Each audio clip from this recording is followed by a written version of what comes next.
Sarah, Fido and Sparkle, where are you going with that book, Sarah? I'm going to talk to the fairies at the bottom of the garden, Mummy. Don't be so ridiculous, child. There's no such thing as fairies, and certainly there aren't any at the bottom of my garden. Whoever heard of such a thing? But I've seen them, Mummy. They are there every day and I talk to them.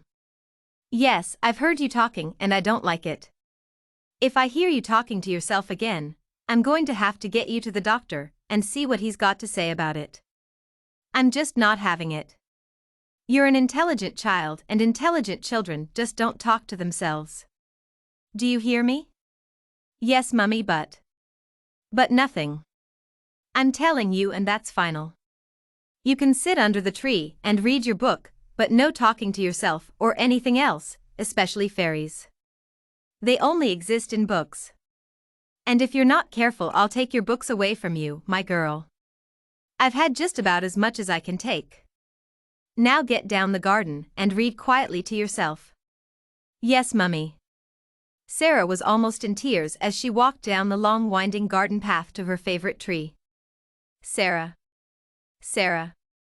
The soft voice was accompanied by a tinkling sound, like a wind chime. Go away. I'm not allowed to talk to you. You keep getting me into trouble. I'm so sorry, Sarah, said Sparkle the fairy as she waved her magic wand and sat on a tree root next to Sarah. Mummy is really cross with me today. She says she's going to take my books away from me.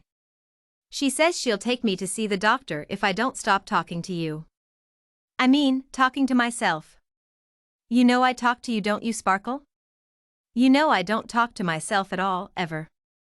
Yes, said Sparkle as she waved her magic wand at Sarah, and let all the fairy dust land on their heads. Stop it, that tickles and makes me laugh. Well, that is good and much better than crying, Sarah. Sarah wiped her eyes and sniffed a little. Can I read to you, Sparkle? Yes, of course. I love it when you read to me. But you must whisper as quietly as you can so that I am the only one who hears you. Sarah began to read her book about Fido the dog who kept burying his bone. That's a lovely story, Sarah. Thank you for reading it to me today. I'd love to have a dog of my own, said Sarah. Would you? Said Sparkle. Yes. I would call it Fido, like the Fido in this book. We could play all day long too. I'd brush him and cuddle him, and he would be my best friend. Well, little Sarah, if you wish hard enough, then I can make your dream come true. Can you? Can you really do that, Sparkle? Yes, of course. You just have to make your wish. Then I wave my magic wand and your wish will come true. But one thing you must remember, that you and I will be the only ones who can see your little dog. When I go back to the woods, then little Fido will have to come with me and disappear, just as I disappear. Sarah began to cry again. No, please don't cry, Sarah. Don't I come back to visit you all the time? Don't I come into your bedroom at night and sit with you? Yes, but what about Fido? Mummy won't let a dog in the house, ever. She said so. She says they're filthy creatures and smelly too, and cost a lot of money to feed. Never mind, Sarah. This little Fido is a very special Fido, just like you and me. He is magical. He can come and go as he pleases, and he can be seen or not seen. Can we do it now, please, Sparkle? Can you make magic and bring me a dog like Fido in this book? Yes, of course.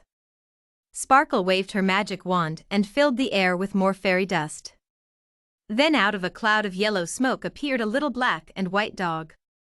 His tail wagged so much it looked like a propeller that was about to lift him off the ground. Oh, Fido, Fido, you really are here.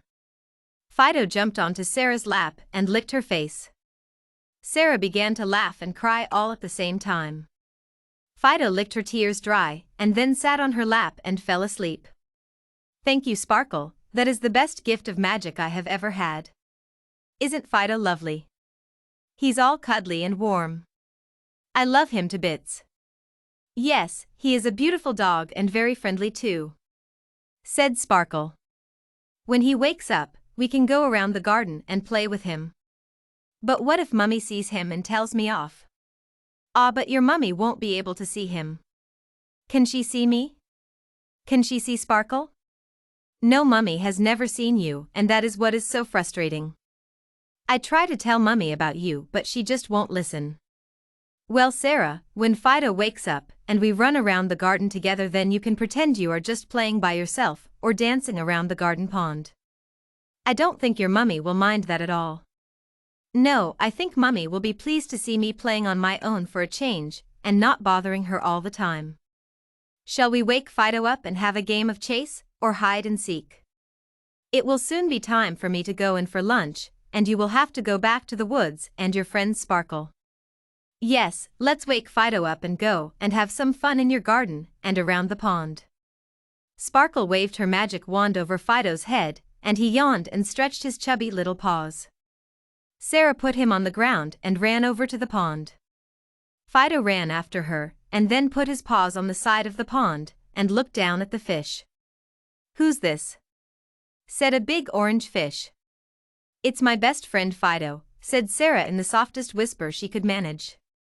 "But my fishy friends and I thought we were your best friend, Sarah." "Oh, but you are big fish," but Sparkle said it is all right to have many best friends, and so Fido is also my friend.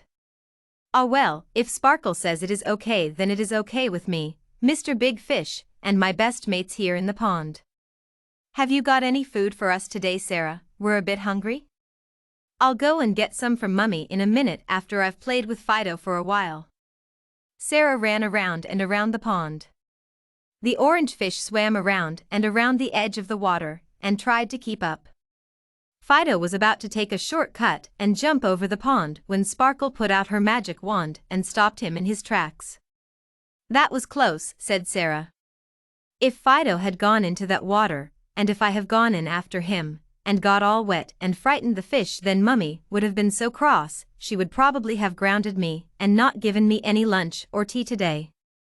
The shoal of fish swam over to the middle of the pond to rest.